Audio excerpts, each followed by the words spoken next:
เจริญพรท่านสาธุชนทั้งหลายรายการธรรมทานจากวัดพุทธปัญญา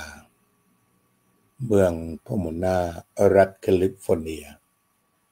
ประเทศสหรัฐอเมริกามาพบกับท่านผู้ฟังท่านผู้ชม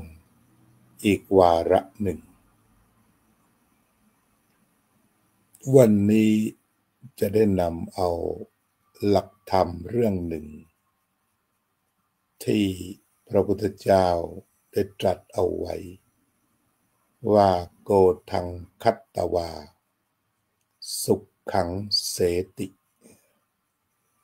โกทังคัตตวาสุขขังเสติฆ่าความโกรธเสียได้เป็นสุขอันนี้ก็มีคนไปถามพระพุทธเจ้า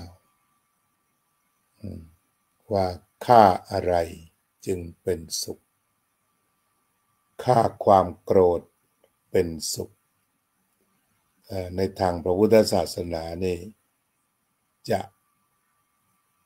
ไม่ส่งเสริมการฆ่าสัตว์ทุกชนิดไม่ส่งเสริมการเบียดเบียนสัตว์ทุกชนิดแทบจะไม่มีคำว่าฆ่าได้เหตุผลใดๆแม้ปัจจุบันที่กล่าวถึงว่าการฆ่าเพื่อปกป้องตัวเองในพระพุทธศาสนาก็ไม่มีแต่มีชัดเจนว่าให้ฆ่าความโกรธฆ่าความโกรธเสียได้เป็นสุขอันนี้ก็เป็นสำนวนโดยทั่วๆไปนี่ถ้าพูดถึงความโกรธ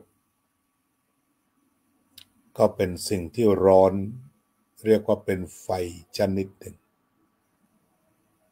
ในอาทิตตปริยยสูตรมาในรูปของคำว่าโทสักขิไฟคือโทสะโทสักขิไฟคือโทสะมาในรูปของคำว่าโทสะแต่จริงคำว่าโกทะก็มีเช่นโกทังคัตตวาสุขขังเสติเนี่ยอีกคำว่าโกทะที่ถ้าดูขนาดของความโกรธมีขนาดต่างๆกันเช่นความโกรธขนาดเล็กสุดเรียกว่าปฏิฆะระดับที่ว่าหงุดหงิดอึดอัดขัดเคืองปฏิฆะมีอะไรขัดใจเล็กๆน้อยๆแสดงอาการฮึดฮัดภาษากลางจะเรียกว่ายังไงดีภาษาใต้เรียกว่าฉิววิบก็คือไม่ได้โกรธอะไรมากมายแต่วิบแล้วเช่นรออะไรนานจนเกินไปนั่งสั่งอาหารนั่งร้านอาหารสั่งอาหารแล้วนานเกินรู้สึกว่าวิบแล้วหงุดหงิดแล้วไม่สบายใจแล้วหรือว่ารอรถเมล์นานๆรถติดนานๆนี่อาการที่เรียกว่าปฏิฆะ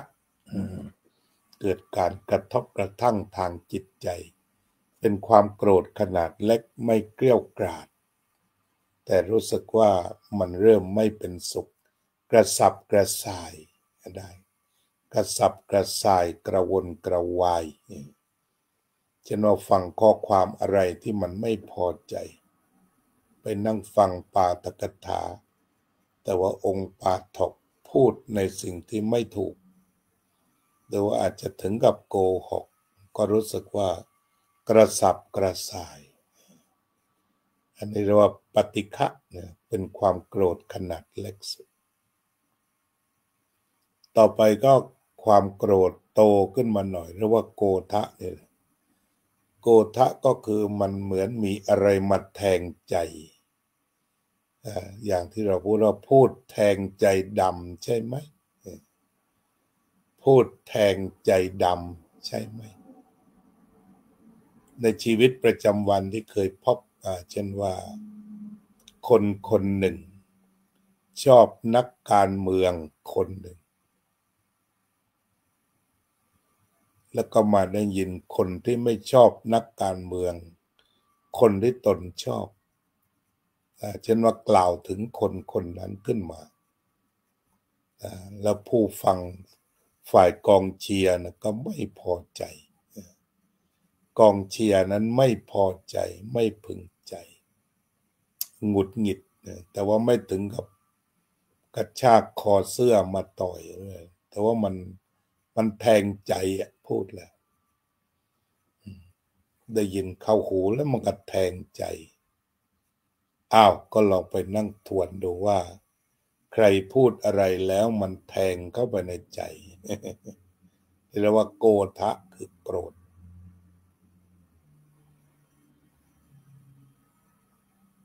โกฏะก็คือโกรธทนไม่ได้เช่นกรณีหนึ่งตัวอย่างหนึ่งเมื่อท่านประธานาธิบดีของยูเครนเข้าไปในทำเนียบขาวนักข่าวคนหนึ่งโกรธทนไม่ได้ที่เห็นว่าเขาไม่ผูกไทใส่สูทแต่ว่ารู้สึกว่าสวมเสื้อตัวเก่งของแกที่แกอธิษฐานว่าถ้าสงครามไม่จบก็จะไม่เปลี่ยนสไตล์เสื้อของแกเสื้อตัวเก่งแต่อันนี้เรียกว่านักข่าวเขาโกรธนักข่าวคนนั้นว่าไม่ให้เกียรตินี่เราดับโกฏะแล้วก็ลุกขึ้นมาด่าได้เลยทีนี้ต่อไปโตขึ้นมาเราว่าโทสะโทสะก็คือต้องทำลายทิ้งในการพูดถึงก็จะต้องเอาเรื่องเสียหายถ้าเขาฟังแล้วเนี่ยคนอื่นฟังเนี่ยจะไม่รักเขาหรือจะเพิ่มความเกลียดเขาจะไม่เอาความดีมาพูดแต่ทำร้ายด้วยวาจา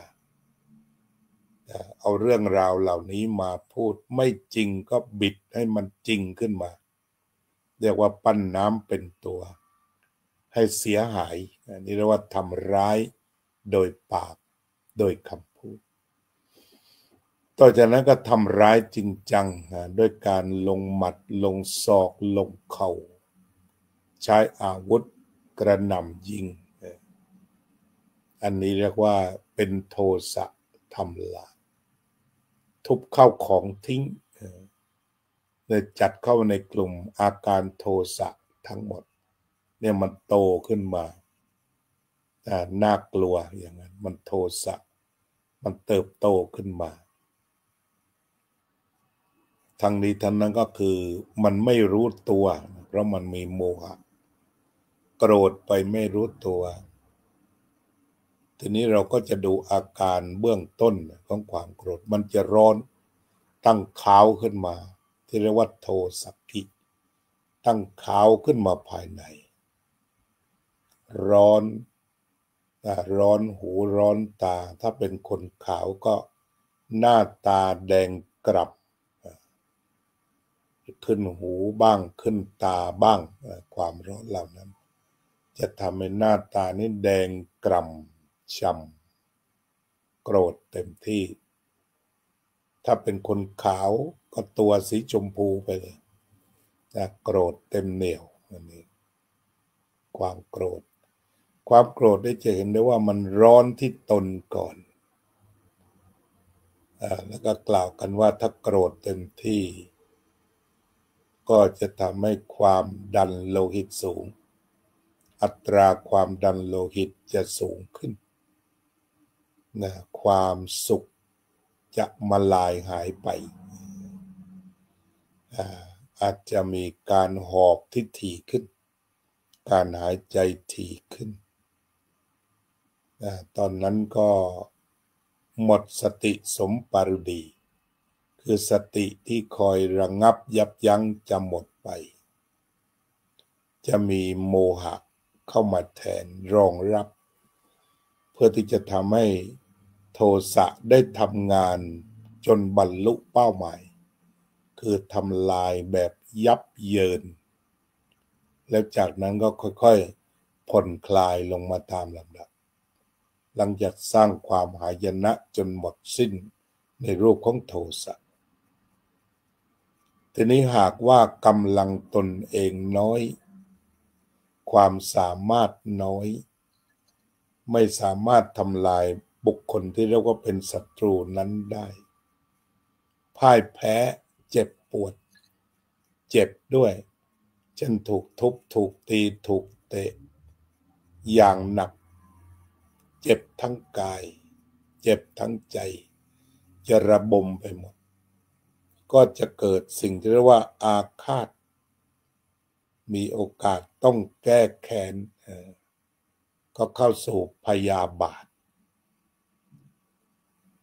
หรือว่าอุปนาหะหรือว่าผูกโกรธหรือจะพยาบาทกล่าวคือเจอที่ไหนก็ต้องฆ่ากันที่นั้นทำลายกันทำลายด้วยปากทำลายด้วยข้อมูลอันเป็นเท็จ เมื่อความโกรธเกิดขึ้นทำลายด้วยข้อมูลที่เป็นเท็จกล่าวร้ายแต่พระพุทธเจ้าก็ห้ามเหมือนกันไม่ทำร้ายแล้วก็ไม่กล่าวร้ายก็เข้าไปสู่พยาบาทอาฆาตแล้วก็จองเวรเรียกว่าไม่มีวันหมดวันสิ้น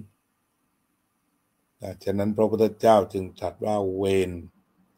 ย่อมไม่ระงับด้วยการจองเวรเวรย่อมระงับด้วยการไม่จองเวรต้องไม่จองเวรเท่านั้นต้องไม่จองเวรเท่านั้นจึงจะสามารถระงับได้เพราะฉะนั้นก็นี่ก็คือขนาดต่างๆของความโกรธมันมีขนาดใหญ่ขนาดยักษ์ขนาดทำลายล้างแล้วก็ทุกวันนี้ที่มันมีสงครามก็ความโกรธเป็นตัวนำความพยาบาทเป็นตัวนำกลุ่มแยกดินแดนภาคใต้250 ปีที่ผ่านมาที่พยายามจะแยกดินแดนส่วนหนึ่งก็เขาจะสืบทอดความโกรธอาฆาตแค้นแล้วก็ชี้มาว่าถ้าไม่ใช่พวกเขาซึ่งเรียกว่ามาลายูปัตตานีเขาก็ชี้ว่าพวกไทยพวกสยามแต่ว่าไม่ชี้ว่าชาวพุทธเพราะว่ากลัวจะเป็นสงครามศาสนาแต่ว่าอย่างไรก็ตามเขาก็จะต้องสอนใช้คำสอนที่สืบทอดความโกรธความเกลียดตั้งแต่เด็กๆต้องเอาแผ่นดินนี้คืนมาสยามได้ยึดแผ่นดินนี้ไปไทยได้ยึดแผ่นดินอันอุดมสมบูรณ์นี้ไปก็ใส่ลงไปพอโตขึ้นเขาก็พร้อมแล้วที่จะจองเวรต่ออันนี้ก็เป็นเรื่องของข้อมูลแท้ๆคือเรียกว่าใส่ร้ายมาเรื่อยๆจนกลายเป็นจองเวรคือที่ขณะนี้ที่รบกันเอาเป็นเอาตายที่ฉนวนกาซาฉนวนกาซากับอิสราเอลกลุ่มฮามาสของเขานั้นก็จะเห็นได้ว่าเขาจองเวรกันมาแท้จริงฝ่ายกลุ่มฮามาสก็บอกว่าจะต้องลบชื่ออิสราเอลให้หมดไปจากโลกอันนี้ก็คือปักธงพยาบาทไปแล้วฝ่ายอิสราเอลก็บอกว่าจะต้องกวาดกลุ่มฮามาสชาติพันธุ์นี้ให้สิ้นไปต่างฝ่ายต่างจองเวรถึงขั้นจองเวรงั้นการเจรจาสันติภาพทุกรูปแบบเป็นไปได้ยากเพราะเข้าไปสู่ขั้นจองเวรไปแล้วสถานการณ์3 จังหวัดชายแดนภาคใต้ในไทยก็ตาม สถานการณ์ฉนวนกาซาอิสราเอลก็ตามหรือแม้แต่รัสเซียกับยูเครนมันได้ก้าวเข้าไปสู่จองเวรไปเสียแล้วถ้าไม่เข้าใจที่จะถอนจนหยุดจองเวร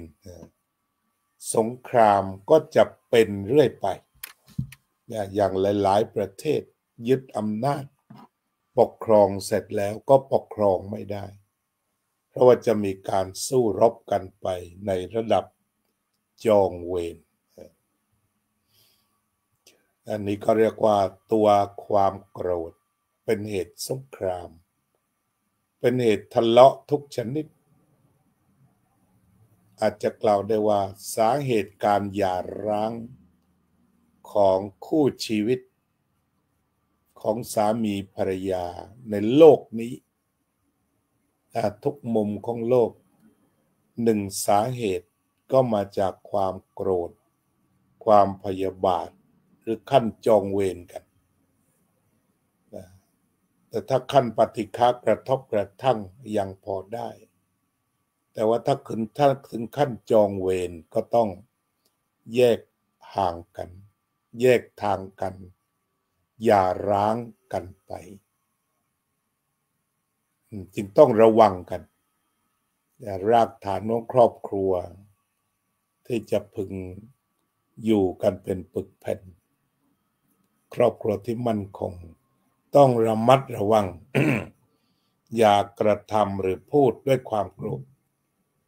หลวงพ่อปัญญานันทาสอนคู่บ่าวสาวว่าเวลาโกรธอย่าคุยกันเลยดีกว่า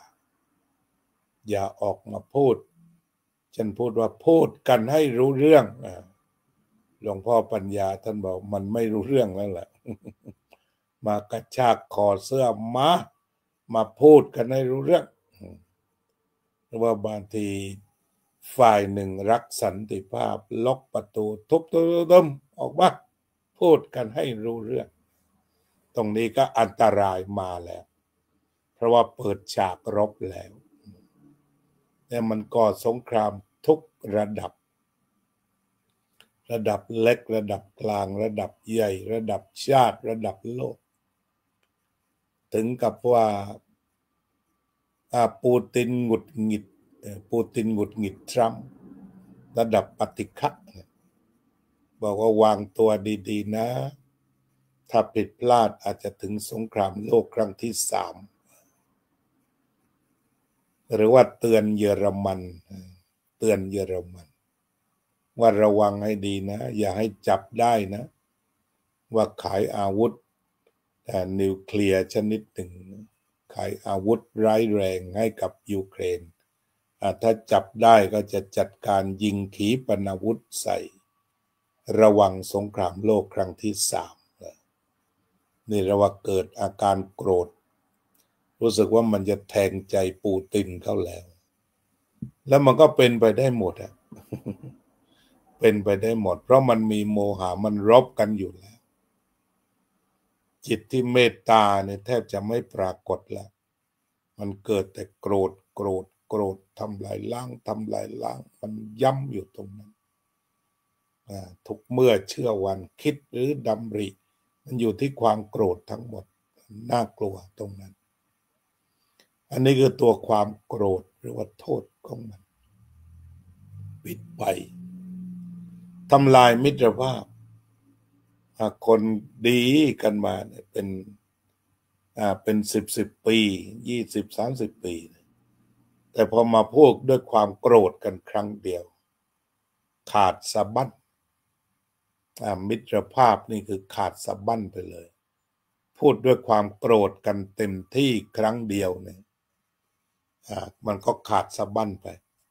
มิตรภาพนี่น่ากลัว ทีนี้มีพราหมณ์ไปสนทนาธรรมกับพระพุทธเจ้าถึงเรื่องของการขจัดความโกรธจะทำอย่างไรในพระสูตรหนึ่งพระองค์ได้อโกษสูตรพระองค์ก็ได้ตรัสกับพราหมณ์เป็นบทสนทนาว่าท่าน เคยต้อนรับมิตรอำมาตย์ญาติที่มาเยือนบ้านหรือไม่พราหมณ์คนนั้นก็บอกว่าเคยทีนี้เมื่อมาแล้วเคยจัดอาหารเลี้ยงไหมก็เคยถ้านำอาหารไปวางไว้ต่อหน้าเชิญชวนแขกรับประทานแขกบอกว่าไม่รับประทานแล้วละอิ่มแล้วหรืออะไรก็ตามพระพุทธองค์ก็ถามต่อไปว่าอาหารนั้นจะไปทางไหนพราหมณ์ก็ตอบว่าก็จะกลับคืนมายังข้าพเจ้านี่แหละพระพุทธเจ้าตรัสว่าเช่นกันเวลาคนอื่นด่าถ้าเขาไม่โกรธเสียงด่านั้นจะไปไหนก็กลับมาหาคนด่าชัดเจนตรงนี้ถ้าด่าแล้วเขาไม่โกรธไม่รับคำด่านั้นก็เท่ากับด่าตัวเองนั้นอย่าไปโกรธเขาถ้าเขาไม่รับเขาไม่รู้หรือรู้แต่ไม่รับแค่บอกว่าที่ด่ามาทั้งหมดส่งคืนให้คุณอันนี้ก็เรียกว่าเจ็บเป็น2 เท่าคำด่าทั้งหมดเขามอบคืนมาแล้วเหมือนอาหารนี่แหละอิ่มแล้วไม่รับแล้วก็คืนมายังคนด่าอันนี้พระอรหันต์พระพุทธเจ้าท่านเป็นพระอรหันต์ท่านทำได้แต่บางทีปุถุชนเรามันทำไม่ทัน ว่ามันจะโกรธกันมาก่อนก็เพราะว่าเรามีปฏิฆานุสัยอยู่ก็เหมือนกับกุญแจที่พร้อมจะสตาร์ทความโกรธได้ทุกเมื่อความโกรธหรือว่าความรักต้องเรียกว่าราคานุสัยแล้วก็ความไม่รู้ตัวพร้อมจะรักหรือโกรธก็เรียกว่าอวิชชานุสัยนั่นก็มีรากฐานพร้อมแล้วที่จะโกรธใครพร้อมแล้วที่จะโกรธพร้อมแล้วที่จะรักแบบหัวปักหัวปั๊มพร้อมแล้วที่จะทำอะไรไปแบบไม่รู้ตัวเพราะมันมีอวิชชานอนอยู่เป็นตะกอนนอนก้นอยู่อย่างนั้นก็คือโลภโกรธหลงนั่นเองหรือว่ารักโกรธหลงนั่นเองฉะนั้นพระพุทธเจ้าจึงตรัสว่าเวลาคนด่าก็ตั้งสติดีๆแล้วก็คืนกลับไปในระหว่างการใช้เหตุผลเพื่อไม่โกรธทีนี้ผู้ที่จะมีเหตุผลแบบนี้ฐานต้องถูกเปลี่ยนไปจากมีฐานแห่งโมหะที่พร้อมจะคิดคำด่าได้อย่างวิริศสมารารุนแรงแทงใจทุกคำก็กลายเป็นดึงฐานโมหะออกเป็นฐานปัญญาคือยุติความโกรธเป็นปัญญาวุธที่คมไปฆ่าความโกรธโกทังคัตตวาสุขขังเสติฉะนั้นเราจะไปฆ่าความโกรธกับอะไรพระพุทธองค์ก็ให้ใช้ปัญญาวุธไปประหารความโกรธนี่จะเห็นได้ว่าพลิกฝ่ามือนิดเดียวพอคนโกรธก็บอกว่าไม่รับ หรือว่ารับแล้ววางไว้ตรงนั้นหรือรับรู้ดูเห็นปล่อยวางฝรั่งหน่อยก็ let go เสียงด่ามาทางหู let go อันนี้ว่าตามที่พระพุทธเจ้าแนะข้อเดียวก็คือ let go คืนไปส่งมาคืนไปไม่ต้องใส่ดอกเบี้ยด้วยบางทีมีดอกเบี้ยไปด้วยคืนไปแล้วให้เหลือคือความว่างนั้นพระพุทธองค์จึงให้เจริญธรรม ที่เป็นปฏิปักษ์ต่อความโกรธคือเมตตากรุณามองว่าสัตว์ทั้งหลายเป็นเพื่อนทุกข์เกิดแก่เจ็บตายก็เข้าหลักของสุญญตาเมื่อเมตตาปรากฏในใจก็ว่างจากความโกรธเมื่อใจเต็มไปด้วยเมตตาแล้วก็จะว่างจากความโกรธแต่เต็มด้วยเมตตาความโกรธมิมีอาการรีบแผ่เมตตาไว้เสมอยามจะต้องเผชิญหน้าหรืออยู่ในสถานการณ์ที่น่าจะโกรธก็จะต้องอยู่ด้วยเมตตา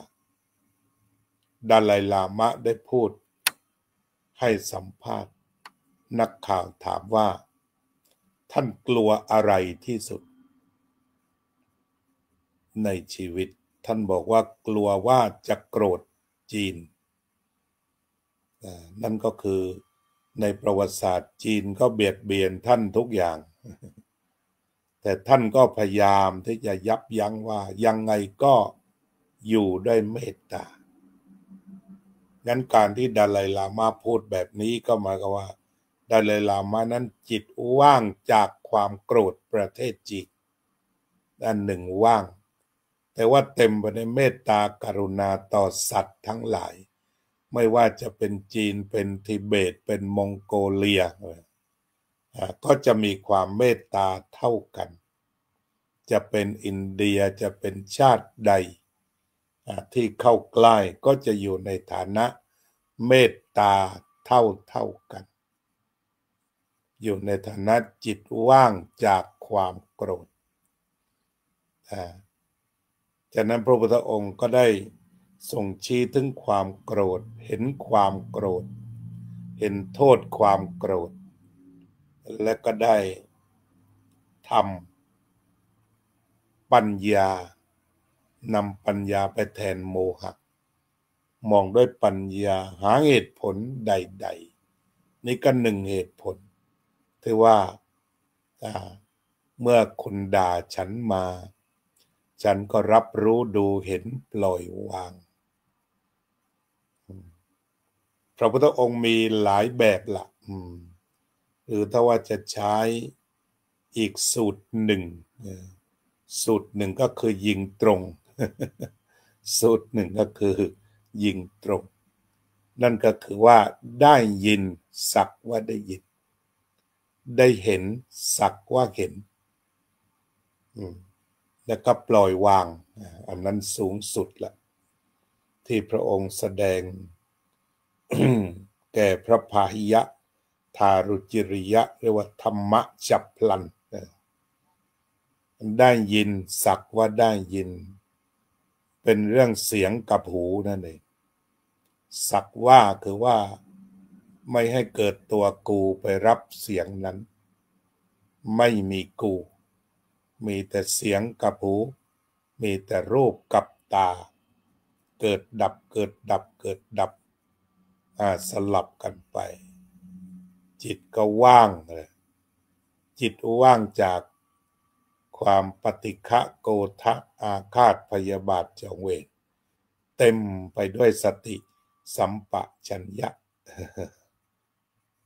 ช่วงนี้เราก็เติมเรื่องจิตว่างกันเข้าไปหลวงพ่อพุทธทาสท่านมีซิกเนเจอร์เรื่องจิตว่างมีหลักคำสอนเด่นเรื่องจิตว่างเราก็จะนำมาศึกษากันไปเรื่อยๆ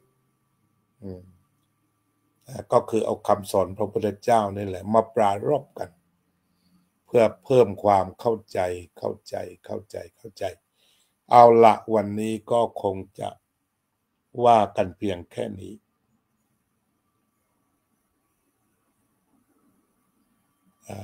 ว่ากันเพียงแค่นี้ก่อนก็ได้พูดถึงสาระฆ่าความโกรธวิธีจัดการความโกรธ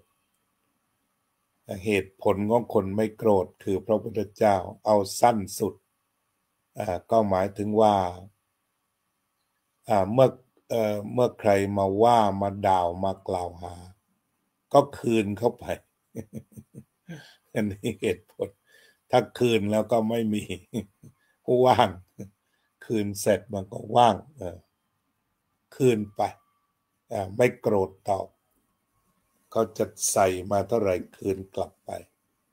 ก็เหมือนพระรับอาหารญาติโยมนี่แหละตักพอสมควรแล้วก็คืนไปบางทีวันที่เรางดอาหารญาติโยมพากันมาหลายคนก็คุยกับเขาวันนี้ไม่รับก็คืนไปให้ความโกรธเช่นกันคำด่าที่ทำให้โกรธการกระทำที่ทำให้โกรธตั้งสติดีๆแล้วคืนเจ้าของไปมันก็จะไปเข้าธรรมะตัวใหญ่จาโคปฏินิสสักโคมุตติอนาลโยจาคะก็สละออกไปปฏินิสสักโคสลัดออกไปมุตติหลุดพ้นอนาลโยไม่มีเยื่อใยไม่โกรธไม่เกลียดไม่เคืองไม่ร้อนแต่ประการใดต่อไปก็จะถึงวาระการทักทายวาระของการทักทาย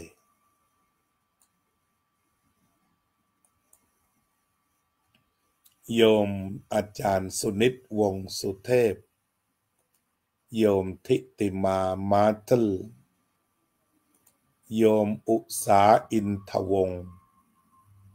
โยมอุบลอินทวงศ์โยมรมรวินจารุกุลศิลป์โยมโจ้ยินดีโยมสมควรกตาธิการโยมบัวผันหอลโยมน้อยพรหมประเสริฐพระสาธิตธีรปัญโยสวัสดีครับโยมศิวิไลศรีวงศ์ชัยดอกไม้บานโยมบัวผันดอกไม้บานคุณโยมหญิงจากวัดสังกาเลนสวิตเซอร์แลนด์สาธุสาธุโยมพยาวเจนพนัสสาธุโยมเคนธนาโยมเมษาพันมุกดาน่าจะใกล้เคียงที่สุดนะโยมกิตติมาบริกส์โยมประพันธ์วงศ์พาณิชย์โยมนาลิกาไซเป็นชื่อของท่านผู้อำนวยการโรงเรียนบ้านแม่วากตำบลแม่นาจรอำเภอแม่แจ่มจังหวัดเชียงใหม่ซึ่งทุกปีทางโครงการรักโลกรักน้องก็ได้รวบรวมปัจจัยช่วยค่าอาหารกลางวันคือว่าไปเพิ่มเพราะก็มีงบส่วนอื่นบ้างแต่เป็นงบเติม 60,000 บาทปีนี้รู้สึกวันที่ 5ท่านดร.พระมหาอัมพรจะเดินทางไปมอบตัวปัจจัยแล้วก็เมื่อวานนี้โยมจิรประภาโยมอรพินก็ได้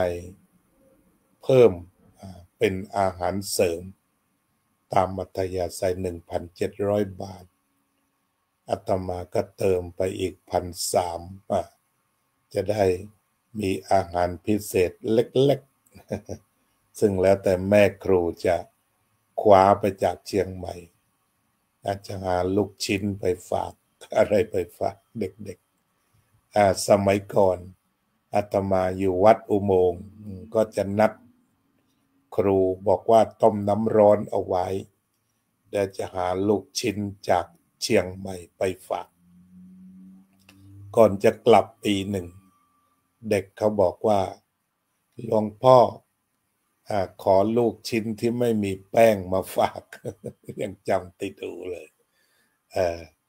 ก็เลยเคยให้คนไปซื้อสมัยโน้นไม่แพงมากประมาณ500-600 บาท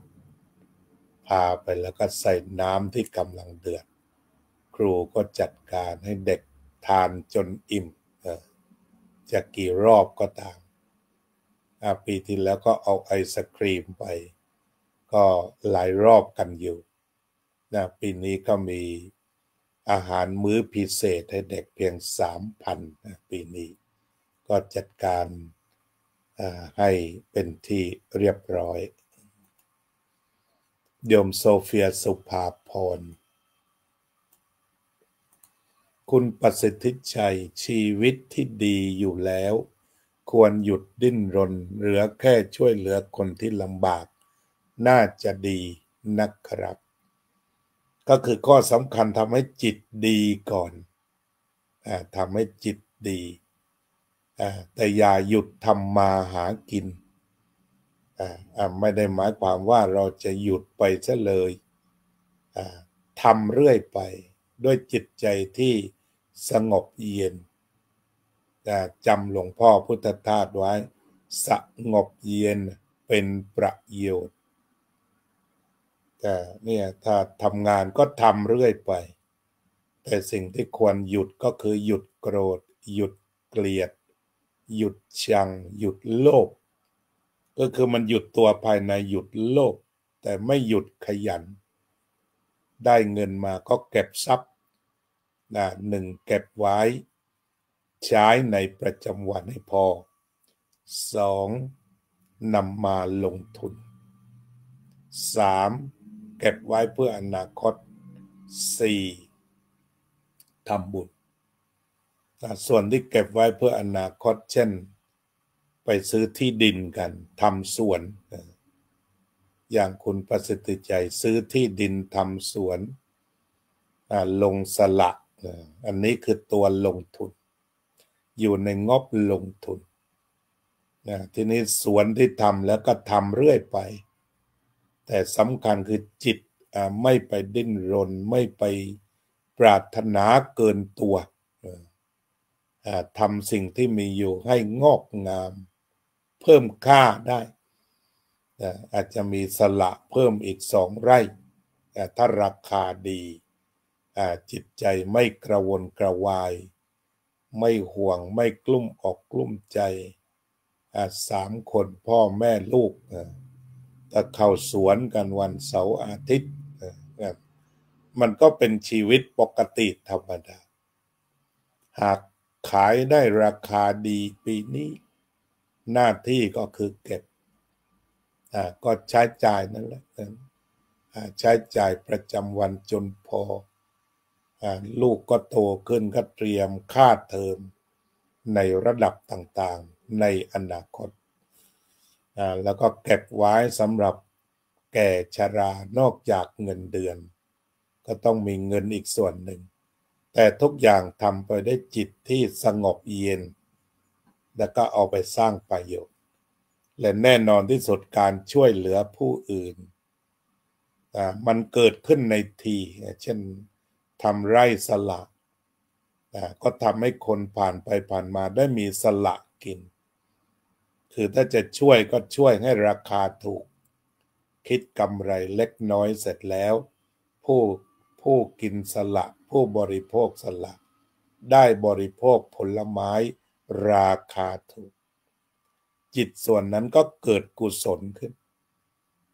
อาจจะบอกว่าลดให้2 บาทนะนั่นคือตัวบริจาคก็คือทำบุญอยู่ในทีนั่นแหละอันนี้ทำเข้าใจคือคนบางคนบอกถ้าหยุดคือหยุดงานไปเลยอย่าไปหยุดงานคือชีวิตชีวิตคืองานบันดาลสุขทำงานให้สนุกเป็นสุขเมื่อทำงานมาดูที่จิตตรงนี้ก็ดีมาปรารภน้องปอเช่ตาหลวง บรรทัด2ซื้อแคร่ให้แล้วครับอันนี้ก็คือทีลานโพธิธรรมวัดปราสาทนิกรก็คือทำกันระบบธรรมชาติก็ครั้งแรกเลยก็คิดว่าวางแคร่ไม้ไผ่คือมันเข้ากันกับใต้ต้นไม้แต่ก็ถูกต้องนั่นแหละพี่น้องสมาชิกบอกว่ากลัวว่ามันจะผุ ก็ถูก กลัวว่าอายุไม่ยืน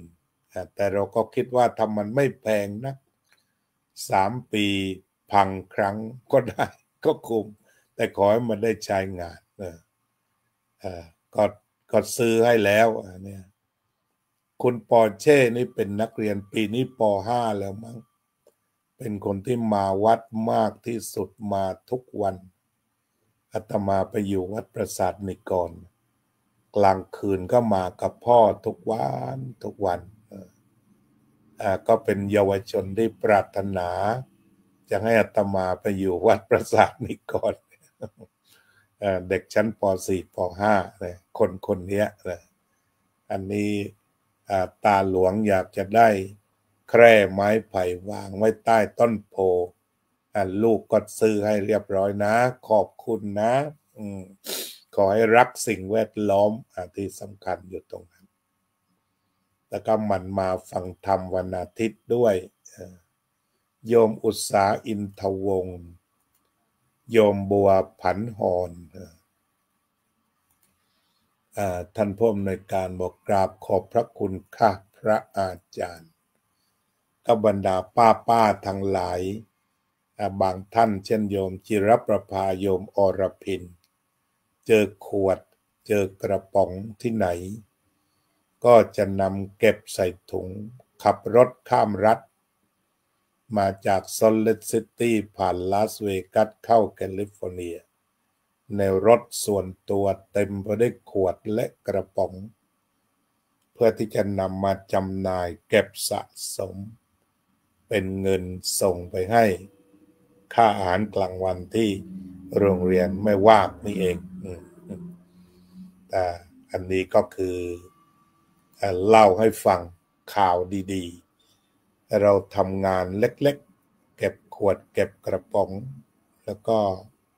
เลี้ยงข้าวเด็กอาจจะได้ไม่กี่มื้อ60,000ต่อปีเนี่ยแต่ก็พอจะได้กินเปรี้ยวกินหวานมันเค็มเพิ่มจากงบทางการที่เขามีอยู่เป็นการเพิ่มคือเพราะมันมีไม่เยอะจนจะดูแลเพียงคนเดียวอบต.บ้างใช่ไหมกระทรวงบ้างหรือว่าผู้ใจบุญบ้างก็ช่วยกันช่วยเยาวชนถ้าดูแคบก็เด็กเยาวชนคนไทยถ้าดูเป็นมนุษย์ก็เป็นเพื่อนมนุษย์ให้เด็กได้กินอิ่มแต่ละมื้อก็ล้วนแต่เป็นบุญทั้งสิ้นเราจึงชื่อโครงการว่ารักโลกรักน้องรักโลกก็คือบรรดาป้านาชาววัดพุทธปัญญาเจอขวดเปล่าเก็บตกอยู่ตามถนนน้นตามพวกเราเป็นพระก็เหมือนกันเวลาเดินออกกำลังก็หิ้วถุงกรอกแกรบไปเจอขวดเจอกระป๋องขวางทางก็เก็บมาผสมผสานกันนี่ก็คือกิจกรรมของวัดพุทธปัญญาที่ทำเรื่องเล็กๆแล้วก็กระจายไปสู่ใหญ่ก็คือเราได้สร้างคนสร้างเยาวชนมันไม่ได้รู้ว่ามันเป็นเงินมหาศาลบาทเดียวก็มีค่าเพราะมันได้ทั้งทำความสะอาดโลกแล้วก็สร้างคนดีรุ่นใหม่ออกไปดูแลประเทศชาติสังคมและโลกหากสอนเขาอย่างถูกต้องโลกก็ปลอดภัยโลกก็น่าอยู่เรามาเจริญภาวนาหาลมหายใจกันเนาะ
สัพเพสัตตาสัตว์ทั้งหลายที่เป็นเพื่อนทุกข์เกิดแก่เจ็บตายด้วยกันทั้งหมดทั้งสิ้นอเวราโหนตุจงเป็นสุขเถิดอย่าได้มีเวรแก่กันและกันเลยอัพพยาปัจจาโหนตุจงเป็นสุขเถิดอย่าได้พยาบาทเบียดเบียนซึ่งกันและกันเลยอนิกาโหนตุจงเป็นสุขเถิดอย่าได้มีความทุกข์กายทุกข์ใจเลยสุขีอัตตานังปริหารันตุจงมีความสุขกายสุขใจรักษาตนให้พ้นจากทุกข์ภัยทั้งสิ้นเถิดอภิวาทนาสีลิสะนิจจังวุธาปัจจายโนจัตตารโอธรรมาวัฏฏันติอายุวันโนสุขังพลัง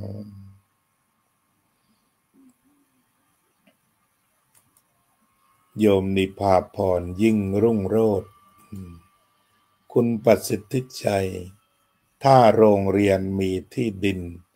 น่าจะลองปลูกไผ่ตรงลืมแล้งเหมือนที่ผมปลูกจะมีหน่อไม้ทานทั้งปีครับทางโน้นเกี่ยวกับเรื่องหน่อไม้เขามีอยู่แล้วก็อาจารย์อุทิศซึ่งเป็นพ่อครูที่นั่นก็มีสวนไผ่อยู่เช่นกันเพียงแต่ว่ายังไม่ได้ปลูกที่โรงเรียนยังไม่มีก็เป็นคำแนะนำที่ดี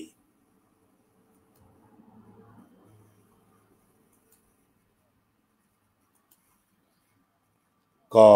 รายการธรรมทานจากวัดพุทธปัญญาขอบคุณที่ร่วมกันภาวนาโยมทิติมาโยมอุบลโยมศิวิไลรายการธรรมทานจากวัดพุทธปัญญาวันนี้จากลาทุกท่านไปก่อนพบกันในวันพรุ่งนี้เจริญพร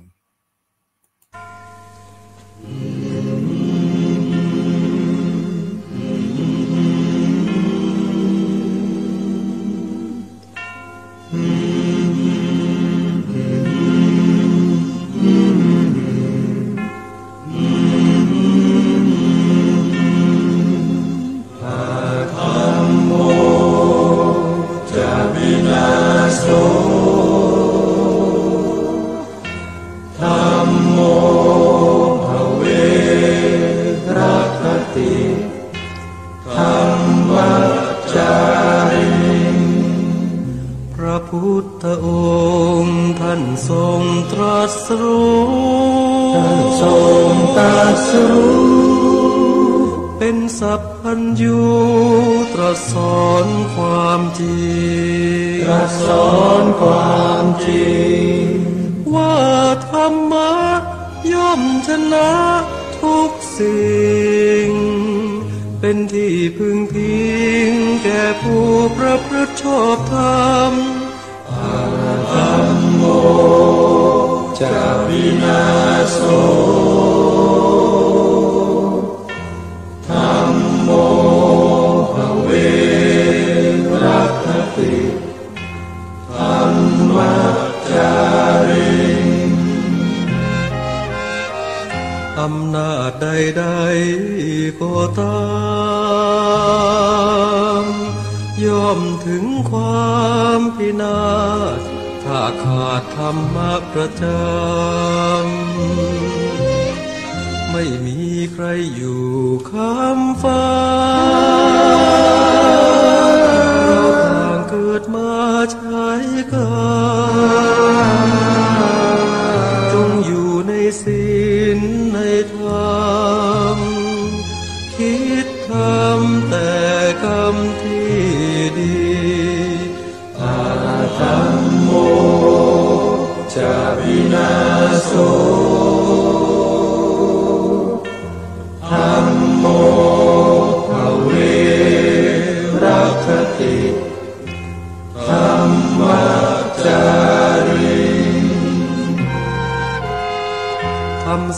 สว่างสู่ทางสุขสี